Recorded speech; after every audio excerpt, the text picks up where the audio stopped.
Breaking news જાફરાબાદના Timbi ગામે મર્ડરની ઘટના બની। ટીંબી ગામે નાના ભાઈએ મોટા ભાઈનું મર્ડર કર્યાનું સામે આવ્યું। ટુ વ્હીલ લઈ જવા બાબતે સામે મારામારી થઈ હતી। નાના ભાઈએ મોટા ભાઈને પછાડી દેતા ગંભીર ઇજાઓ થતા ઘટના સ્થળે કમકમાટી ભર્યું મોત નીપજ્યું। મર્ડરની જાણ થતાં તાત્કાલિક નાગેશ્રી પોલીસ ઘટના સ્થળે પહોંચી। મૃતક યુવાનને નાગેશ્રી પોલીસે કબજો લઈ પીએમ અર્થે ભાવનગર હોસ્પિટલ ખસેડવામાં આવ્યા। નાગેશ્રી પોલીસ દ્વારા FSL ટીમ અને DYSP ને જાણ કરતા તાત્કાલિક ઘટના સ્થળે પહોંચી વધુ તપાસ હાથ ધરી। મર્ડરના આરોપીને નાગેશ્રી પોલીસે ગણતરીની કલાકોમાં ઝડપી ધોરણસરની કાર્યવાહી હાથ ધરવામાં આવી। Saurashtra bureau chief Junaid Mansuri, Jafrabad, Amreli.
ગઈકાલે રાત્રિના ટીંબી ગામે એક બનાવ બે ભાઈઓ વચ્ચે બનાવ બનેલ છે।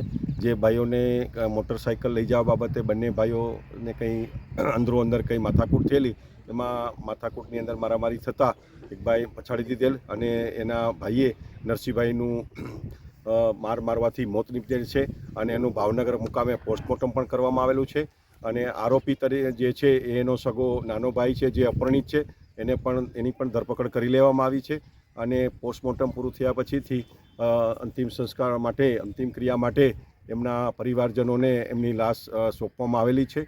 અને આગળની તપાસ જે છે અમારા નાગેશ્રી પોલીસ સ્ટેશનના PSI પલાસ કરી રહ્યા છે અને પોલીસ અધિક્ષક શ્રી હિમકરસિંહ સાહેબના સીધા સુપરવિઝન નીચે તટસ્થ અને આ સિવાયનો કોઈ બનાવ છે કે કેમ તે અંગેની તપાસ ચલાવી રહ્યા છે અને મારું સુપરવિઝન છે।